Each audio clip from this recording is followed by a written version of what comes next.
David Shaw here with another off-the-record story. If you want to learn more about Washington, D.C., come visit my site, offtherecordtours.com.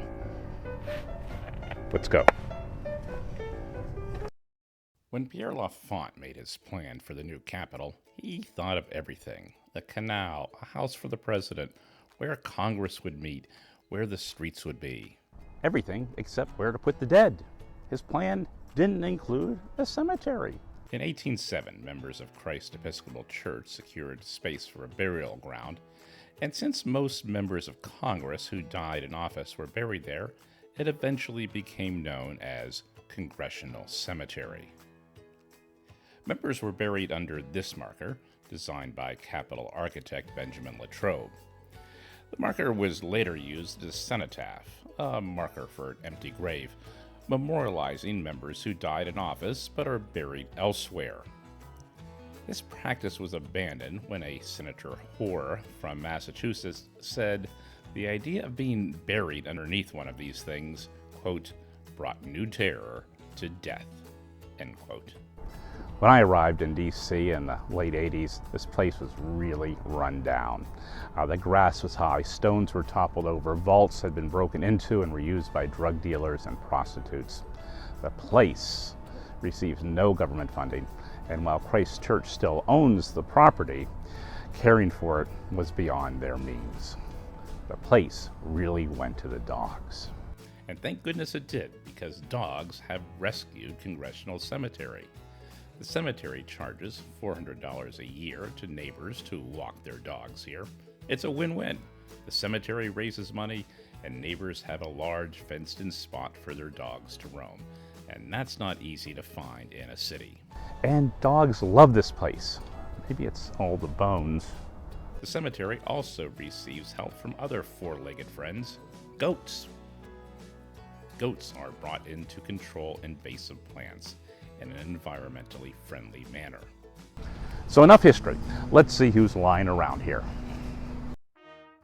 Here's Capitol Hill native John Philip Sousa. Sousa was a director of the Marine Corps Band. Every year on his birthday, the band makes the 30-minute march from their barracks to pay tribute to the March King through his music and a wreath-laying ceremony.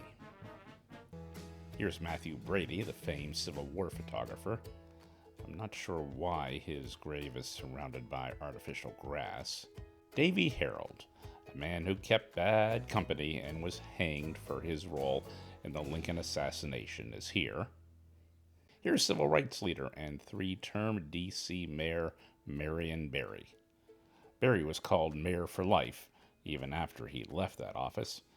And I think it's probably time we stop judging Barry on anything less than his entire life and career. William Thornton, who designed the Capitol, is under a tree here. This is the resting place of Mary Martha Corinne Morrison Claiborne Boggs Roberts, better known to NPR listeners as Cokie. She's buried next to a cenotaph for her father, Congressman Hale Boggs, and the grave of her brother, Tommy.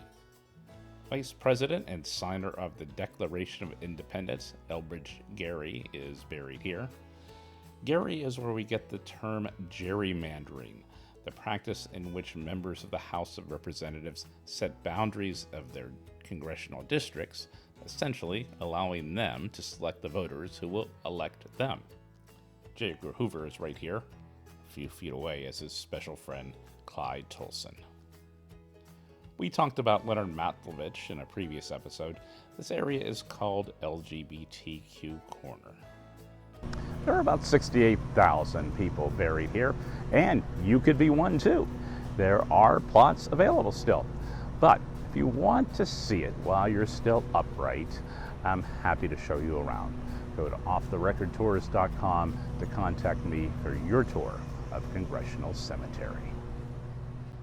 Well, I hope you enjoyed that off-the-record story. If you want to learn more about Washington, D.C., things seen and unseen, arrange your tour of your nation's capital at offtherecordtours.com. Until then, I'm David Shaw. No, you don't have to be a member of Congress to be buried. It's simply just be dead. That's their only real requirement, being dead, yeah.